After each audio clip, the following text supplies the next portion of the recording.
Ya, kalau saya menanggapinya luar biasa kalau persoalan di mana peristiwa pelaku kejahatan ada di ruang pendidikan gitu loh, ada di wilayah kampus. Ini kan terjadi, kalau nggak salah ini kan di Universitas UIN Makassar ya. Ini kan terjadi itu dilakukan di dalam ruang kampus ya, perpustakaan. Nah ini kan mencoreng sebenarnya dunia pendidikan kita ya, karena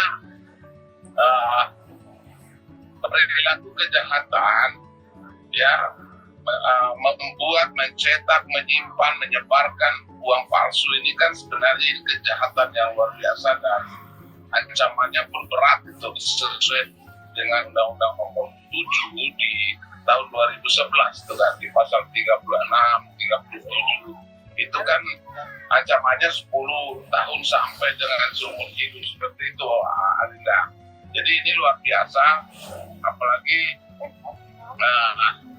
universitas yang terkesan nama agama ya, nama-nama Islam, terus kemudian kedudukan hukum universitas itu juga negeri ya, ada di bawah pengawasan pemerintah, di bawah Menteri Pendidikan. Nah ini sebenarnya jangan kita lihat dari satu sisi. Yang jadi pertanyaan adalah kenapa peristiwa ini terjadi begitu lama rentang waktunya, itu kan sampai 14 tahun baru ketemu, dan itu pun dilakukan berulang-ulang. Nah ini kan masa sih rektornya nggak tahu tuh, terus kemudian masa juga pemerintah daerah ataupun tadi dari pihak kementerian yang punya jadwal datang mengawasi proses pendidikan belajar mengajar di kampus itu, bukan ada jadwal untuk juga datang memeriksa, terus gedungnya itu kan milik pemerintah itu. Jadi ini kejahatan dilakukan menggunakan fasilitas pemerintah dan itu menggunakan uang APBN, uang dari pajak hasil rakyat. Ini kan luar biasa. Jadi anggap ini hal yang sederhana, tapi ini kan menyangkut kredibilitas negara sebenarnya seperti itu deh. Iya, kalau kita bilang tadi boleh-boleh saja, tadi rektornya bilang tidak tahu. 14 tahun itu bukan waktu yang singkat kok. Masa sih yang punya rumah, kepala rumah tangga di kampus tidak tahu tentang setiap sudut daripada kampusnya itu sendiri atau rumahnya itu sendiri. Nah apalagi ini ada mesinnya, ada bahan baku, terus ada tenaga juga dari luar yang masuk melakukan tadi pencetakan uang yang dimaksud tadi. Saya rasa bau-bau pun yang tak nampak di kasat mata kita aja itu pun terasa, apalagi ini pekerjaan orang nampak sekali. Nah terkait dengan itu apa yang harus diperbaiki? Pertama itu kan Kementerian Pendidikan itu harus bertanggung jawab loh. Lalu kemudian dia juga harus betul-betul punya tim dan sistem yang betul-betul ketat untuk mengawasi daripada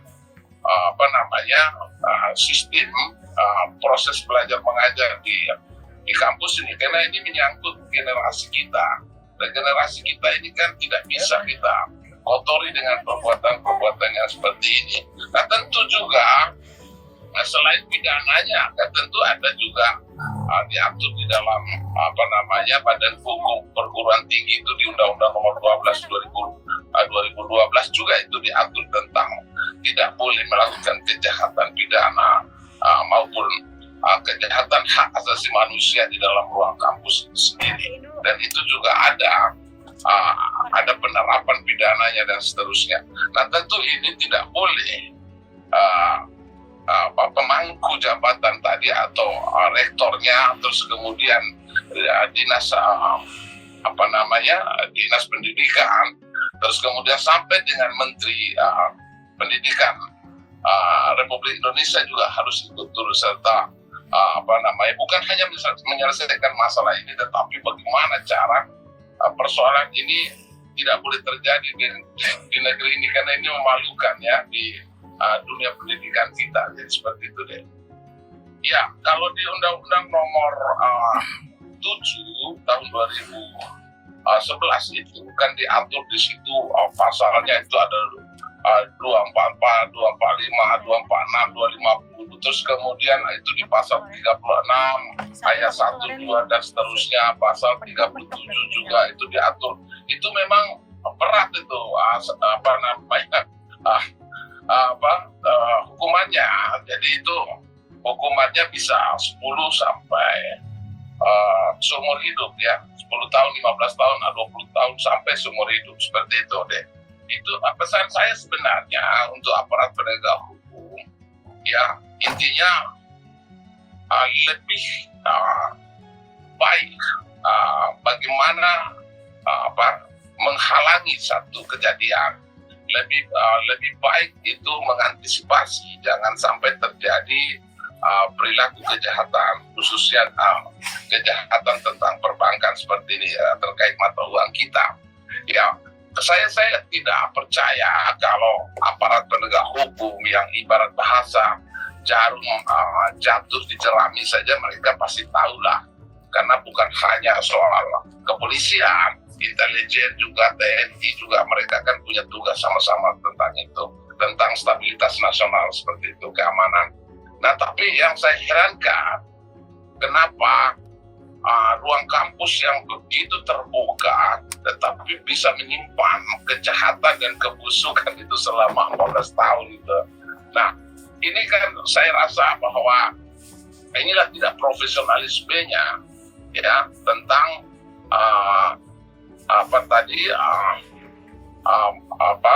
sistem yang betul-betul tidak tegas. Karena saya rasa dari Kementerian Pendidikan juga kan dia punya program ya untuk mengawasi ya, kemudian datang melihat sesuatu apa sebenarnya yang terjadi di setiap kampus di seluruh Indonesia yang sifatnya negeri ya. Terus kemudian ada juga lembaga-lembaga lain demikian di daerah.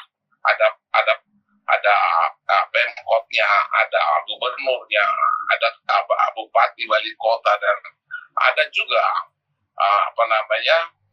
dinas pendidikan di sana. Kenapa tidak tahu soal ini? Nah, saya rasa ini mereka tidak berjalan kok sistemnya, sehingga ini kemungkinan ada kelalaian dan ketidakpatuhan kita terhadap sumpah jabatan kita sebagai pelaksana negara seperti itu, sehingga sampai terjadi seperti ini.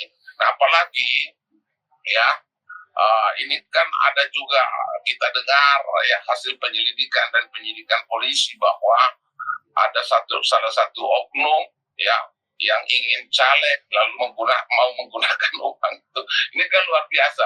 Ini sebenarnya pembelajaran buat kita, satu demokrasi kebusukan yang dibuat di negeri ini, bahwa ingin melakukan sesuatu, ingin menjadi sesuatu, semua pakai uang ya mungkin inilah cara Tuhan ya untuk menunjukkan kebusukan kita dalam bernegara seperti itu ya, karena apa-apa semua pakai uang ya. Mau jadi rektor jangan-jangan pakai uang, terus mau jadi anggota DPR, mau jadi wali kota dan seterusnya semua pakai uang. Jadi ada cara yang di situ yang salah, sehingga kita membiarkan sebenarnya peristiwa kejahatan seperti itu deh.